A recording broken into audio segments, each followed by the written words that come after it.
Hello, എൻ്റെ പേര് ചിത്ര. ഞാൻ മൂവാറ്റുപുഴയിൽ നിന്നാണ് വരുന്നത്. ഞാൻ നേഴ്സാണ് പ്രൊഫഷണലി. ഞാൻ ജർമ്മനിയിൽ വർക്ക് ചെയ്യുന്നു 4 വർഷമായിട്ട്.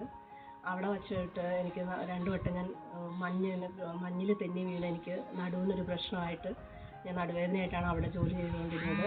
അപ്പോൾ ഞാൻ ഫേസ്ബുക്കിൽ കൂടെയും ഇൻസ്റ്റയിലുമുള്ള റിവ്യൂസ് കണ്ടിട്ടാണ് ഞാൻ ഈ തടിക്കൽ ആയുർവേദ ഹോസ്പിറ്റലിൽ കൺസൾട്ടിന് വേണ്ടിയിട്ട് വന്നത്. ഈ വട്ടം ലീവിന് വന്നപ്പോൾ എനിക്ക് ഡിസ്ക് ബൾജിങ്ങും അതുപോലെ തന്നെ കഴുത്തിന് വേദന ഉണ്ടായിരുന്നു. അപ്പോൾ സാറ് പറഞ്ഞു അത് സ്പോണ്ടിലൈറ്റിസിൻ്റെ ആയിരിക്കും. അപ്പോൾ അങ്ങനെ പറഞ്ഞു.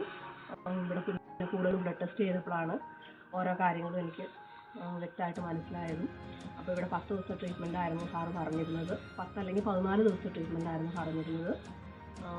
പക്ഷേ ബ്ലഡ് ടെസ്റ്റ് ചെയ്ത് കഴിഞ്ഞപ്പം ബ്ലഡിൻ്റെ കാര്യത്തിലാണെങ്കിലും ഇതിലും സാറ് പറഞ്ഞു 14 ദിവസത്തെ ട്രീറ്റ്മെൻറ്റ് കൊണ്ട് നമുക്ക് എന്തായാലും കുറയ്ക്കാമെന്ന് പറഞ്ഞു. ആ ഒരു വിശ്വാസത്തിലാണ് ഞാനിവിടെ അഡ്മിറ്റ് ആയതും.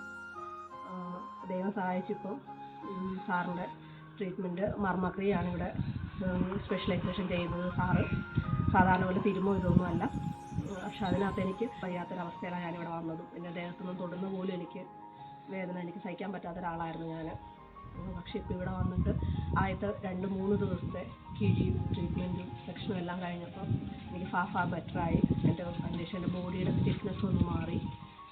ബോഡി എന്താ പറയുക, നമുക്കൊന്ന് സ്വന്തമായിട്ടൊന്ന് നടക്കുമ്പോൾ വേദനയില്ലാത്തൊന്ന് പിടിക്കുമ്പോൾ വേദനയില്ലാത്തൊരവസ്ഥയിലോട്ട് ഞാൻ എത്തിച്ചേർന്നു. ഇവിടെ ഹോസ്പിറ്റലിനെ കുറിച്ച് പറയുകയാണെങ്കിൽ ഇത് ജസ്റ്റ് ഒരു ആയുർവേദ സാധാരണ ഒരു ഹോസ്പിറ്റലിൽ നിന്ന് വ്യത്യസ്തമായിട്ട് നമുക്ക് നല്ല പേഷ്യൻ്റ് സർവീസ്, നേഴ്സിംഗ് സർവീസ്, അതുപോലെ തന്നെ ഫുഡ് ആൻഡ് അക്കോമഡേഷൻ, അതും എല്ലാം നമുക്ക് നമ്മുടെ ഇഷ്ടത്തിന്. ഇപ്പോൾ നമുക്കൊരു ഫുഡ് ഇഷ്ടപ്പെട്ടില്ല എന്നുണ്ടെങ്കിൽ അതിനനുസരിച്ചുള്ള അവരെന്താ വേണ്ടതെന്ന് ചോദിച്ച് ഡോക്ടർ തന്നെ വന്ന് ചോദിക്കുകയാണെങ്കിൽ ചോദിച്ച് ഡോക്ടർ മറ്റുള്ളവരോട് പറഞ്ഞ് നമുക്ക് വേണ്ടത് ചെയ്തു തരാറുണ്ട്. അതുപോലെ തന്നെ റൂമും നേഴ്സിംഗ് കെയർ ആണെങ്കിലും അവർ 2 പേരുള്ളവർ നമുക്ക് എന്താ വേണ്ടതെന്ന് വെച്ചാൽ നമ്മുടെ ഫ്രീഡത്തിനനുസരിച്ച് അല്ലെങ്കിൽ നമ്മൾ പറയുന്ന റെസ്പോൺസിബിലിറ്റി അനുസരിച്ച് അവർ അവരുടേതായ ഡ്യൂട്ടി അവർ ചെയ്യാറുണ്ട്.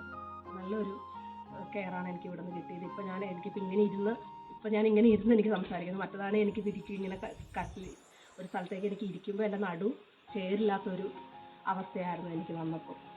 പക്ഷെ അതിനകത്ത് ഇപ്പോൾ എനിക്ക് 11 ദിവസത്തെ ട്രീറ്റ്മെൻറ്റ് ഞാനിവിടെ കംപ്ലീറ്റ് ആയി. പിന്നെ ഞാൻ ഡിസ്ചാർജ് ആവുകയാണ്. പക്ഷെ ഞാൻ എല്ലാവർക്കും സജസ്റ്റ്, നടുവേദനയും ഓൾറെഡി പുറത്തുള്ള ജോലി ചെയ്യുന്നവർക്ക് എല്ലാവർക്കും അറിയാം നമ്മളവിടെ എന്തോരം നമുക്ക് കഷ്ടപ്പാടുണ്ട് അല്ലെങ്കിൽ ബുദ്ധിമുട്ടുണ്ടെന്ന് നമുക്കറിയാം. ആ ഒരു അവസ്ഥയിൽ നിന്ന് വെയിറ്റ് എടുക്കൽ അല്ലെങ്കിൽ ജോലി അതിനകത്തു നിന്നൊക്കെ റിലീഫിന് വേണ്ടിയിട്ടാണ് ഞാനിവിടെ വന്നത്. എൻ്റെ ശരീരത്തിലെ നീർക്കെട്ടിൻ്റെ 90% നീർക്കെട്ടാണെങ്കിലും വേദനയാണെങ്കിലും എനിക്ക് ഇപ്പോൾ ഞാൻ റിലീഫായിട്ടുണ്ട്. ഇനി ബാക്കി അവിടെ ചെന്ന് കഴിയുമ്പോൾ ഡോക്ടർ പറഞ്ഞ 3 മാസം വെയിറ്റ് എടുക്കരുതെന്നാണ് പറഞ്ഞേക്കുന്നത്. ആ ഒരു പ്രതീക്ഷയിലാണ് ഞാൻ പോകുന്നത്. വലിയ സ്ട്രെസ് ഇല്ലാണ്ട് ചെയ്യാൻ പറ്റുന്ന ഓർത്താണ് ഞാൻ പോകുന്നത്. അപ്പം thanks for Thadikkal Ayurveda hospital.